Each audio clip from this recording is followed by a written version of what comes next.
Alright, it's painful, but we gotta do it. Every year we round up some of the best things about gaming for said year, but we also gotta talk about some of the worst. We're not talking about disappointing ones or specifically like financial failures.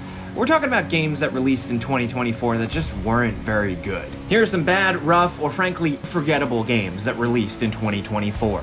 Starting off at number 10, Foam Stars. Foam Stars was Square Enix's big-brained idea to essentially compete with Nintendo, which is already an insane idea, but they wanted a taste of that live service action. They wanted a piece of that pie. So they figured Splatoon, but free-to-play, filled with microtransactions. Splatoon, without any of the heart, soul, cool vibes, fun energy, and interesting mechanics. Splatoon, except instead of ink, it's foam that the characters actually canonically just can create with their bodies. Reload!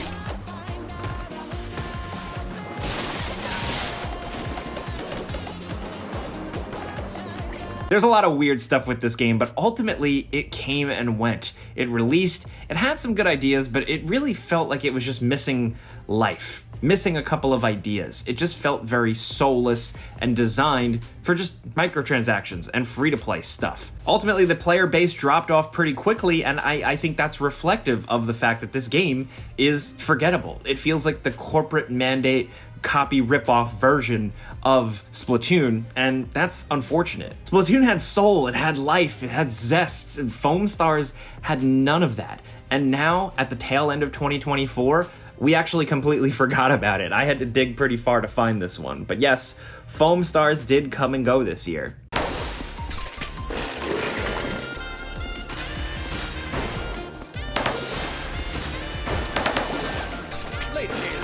Next, over at number 9, this is an obvious one just to get it out of the way. Suicide Squad killed the Justice League. You know, there are a lot of games out there that we talk about that performed below expectations or were financial failures like Star Wars Outlaws or Concord, but Suicide Squad really was painful because not only was it like a pivot to live service gaming that some players just didn't want, it also just kind of felt like such a slap in the face to Batman Arkham fans.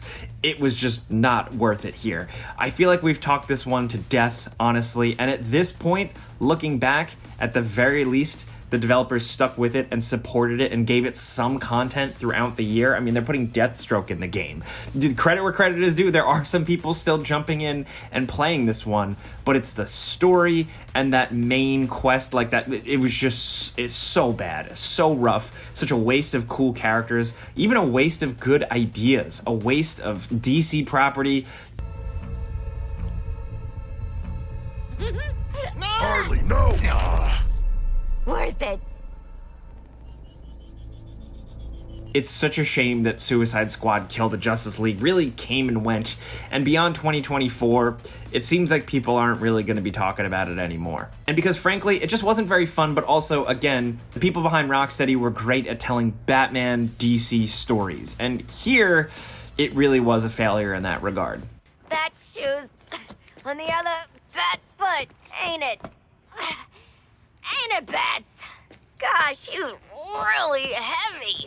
Next at number 8, we have South Park Snow Day. What was this? Was this like them trying to go for like Nintendo 64 South Park nostalgia? I don't know, but Snow Day was just a weird game, man. This is like a 3D co-op battler where all the kids from your favorite comedy show are thrown into snowball battles. There's a story, you're fighting against other kids. There was a lot of creativity to like the weapons and just like how you would essentially brawl and cause chaos through these levels.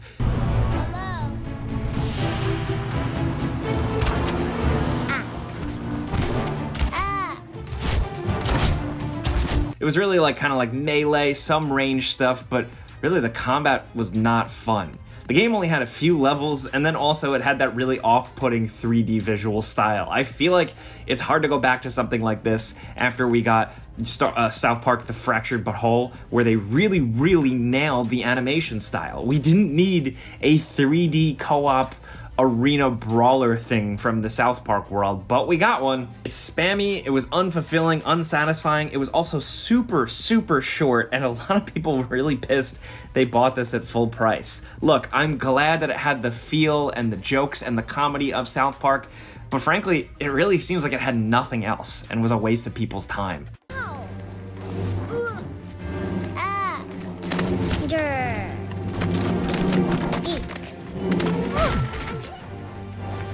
Next, over at number 7, we have Unknown 9 Awakening, a frankly kind of dull adventure game that really just kind of came and went. It really also kind of seemed like it was set up to fail. They didn't market it too much, but that aside, it seems like people just really did not vibe with this one. Not only because the gameplay and the story and everything was kind of dull and bland, but also it seems like the game released in a pretty rough technical state with a lot of people having issues playing the game, especially on PC.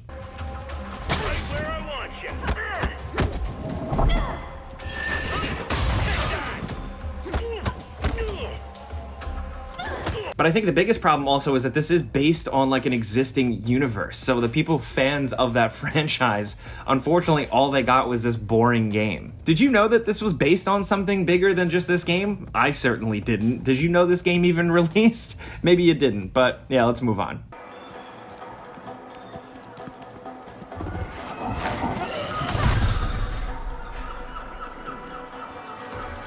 Next at number 6, we have Die by the Blade, a game that just has a really cool idea, but unfortunately bad execution. It's a weapon-based fighter. It's 1 versus 1, like one-on-one tight combat. It's all about swordsmanship, weapon skill, and essentially you killing your enemy in like one hit. So it's supposed to be sweaty, intense. Other games have gone for this type of combat, but Die by the Blade looked cool. Unfortunately though, it's no Bushido Blade, it's no like physics-based fighter or anything like that.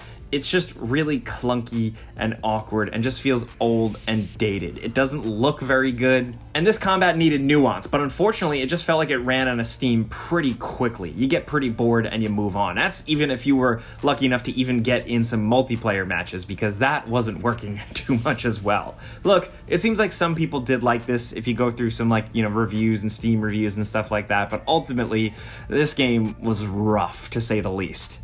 Next, over at number 5, we have Taxi Life, a city driving simulator. This game, look, all things aside, I think playing as a taxi driver is just a boring idea for a game unless it's like taxi driving in Grand Theft Auto or taxi driving in Crazy Taxi, but just regular old following the rules boring taxi. Look, there are simulator games for every type of person. This one just is not for me. It definitely was for some people because it looks like people have played this, but it was just really bland. I mean, look at this.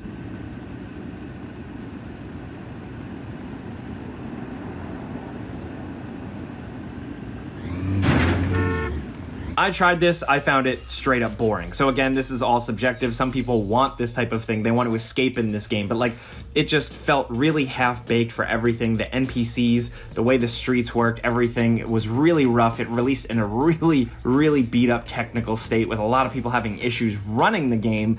Thankfully, it does seem like it has gotten a little bit better, but ultimately with like the lack of support with certain things, the graphical issues, the running the game issues, it was another half-baked release in a long string of half-baked game releases. Some people just want a boring, straight-up taxi driver simulator, but even for some of those people, it seems like it was unplayable. What's wrong with you?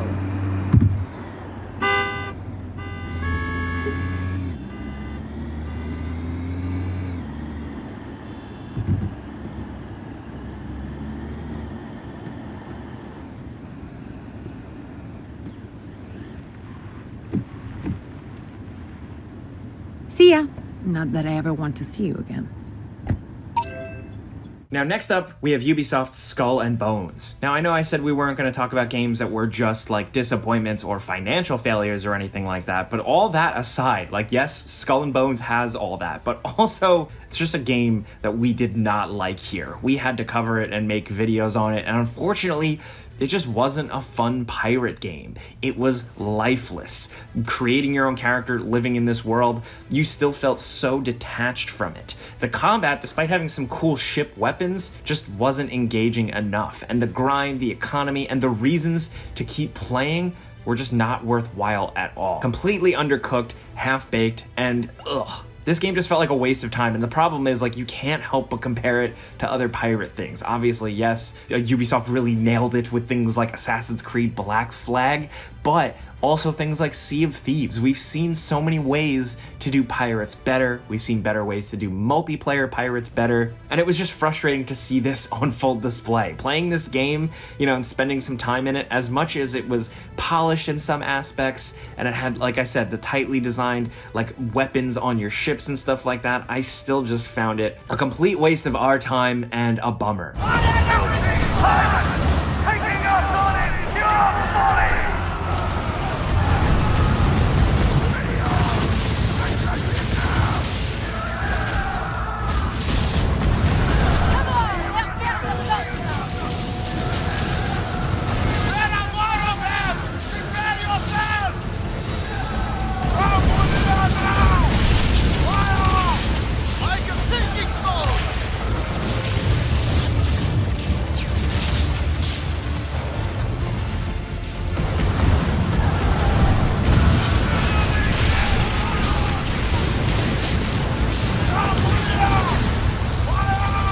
Next at number 3, we have Life is Strange Double Exposure. Did you realize a new Life is Strange game released this year? Yeah, a lot of people didn't, but the people that did jump on seemed like they were mostly let down. Unfortunately, Life is Strange Double Exposure kind of felt like a nostalgic return for fans of that original game to really get them back, but unfortunately, a cynical attempt. Yes, Max Caulfield is back in the center stage once again, but it seems like it really kind of fell flat with fans from unfulfilling quests and like decision-making stuff that used to be a hallmark of these games, really just a letdown overall. It kind of starts off strong, but then really falls apart at the end, and that's a shame. Unfortunately, by the end, it just really doesn't quite feel like Life is Strange, or especially like that original title. Like, yes, it's good to have Max Caulfield back, but other than that, this doesn't seem like it was worth it, like worth the trip back. Next down at number 2, we have Graven, a game that on paper is a really good idea. It's published by 3D Realms, and essentially it's a, you know, old school first-person shooter throwback. We love these types of things. Anything that references Doom, Hexen, Painkiller even more recently, any of those types of things, we're usually totally into those vibes. And we've seen it done right. The retro throwback can be done very well. Unfortunately, Graven seems like it had good ambitions because it looks cool on the surface, but ultimately it fell apart. This is an undercooked, underbaked game that is super, super rough, and really a shame.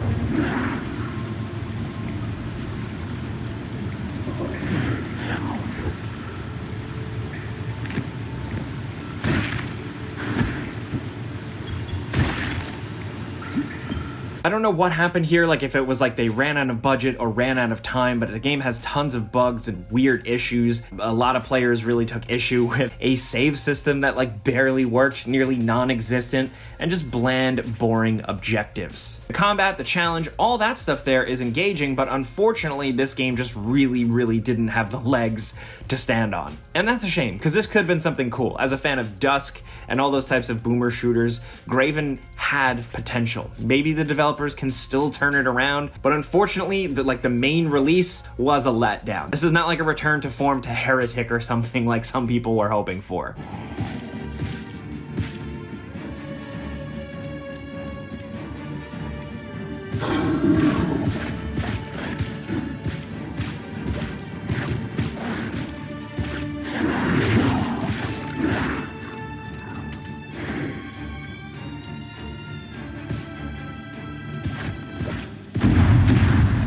And now, down at number 1, Champions Tactics. Have you heard about Champions Tactics? No, probably not, but this is a game that Ubisoft quietly released for PC as a free-to-play NFT game. Yes, in 2024, Ubisoft dumped an NFT game onto the market. NFTs, which kind of seemed like they kind of went to the wayside, that whole phenomenon, that whole fervor had really come and gone, but Ubisoft still wanted to make that cash and get it on this, so they did. And honestly, it seems like more than anything, not only is this game like not very good from what we can see, but also it doesn't seem like anybody really played it other than a couple of YouTubers to make content, but damn, this was a game that nobody really seemed like they asked for, and also just totally lifeless. Look, A cool, fun little strategy fantasy game with knights and orcs and dwarves can be one thing, but you need to care about those knights, orcs, and dwarves. They can't just be knights, orcs, and dwarves generically designed to sell NFT nonsense. It's such a shame.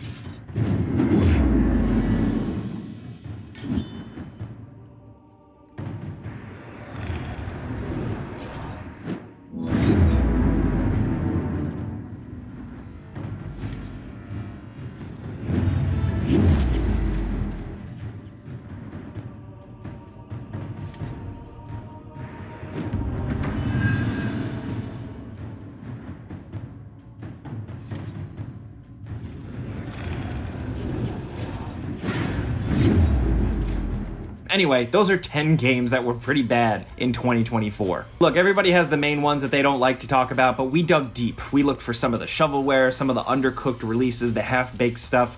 So let us know in the comments what you think. Let us know some of the games that you thought really sucked in 2024. Maybe you picked up some weird shovelware game on PSN or something like that. I don't know. We want to hear from you. Let us know in the comments. Now, if you like this video and you like talking games with us every single day, clicking the like button's all you got to do. It really helps us out. And if you're new, maybe consider subscribing, hitting that notification bell, because we put out videos every single day. But, as always, thanks for watching, and we'll see you guys next time.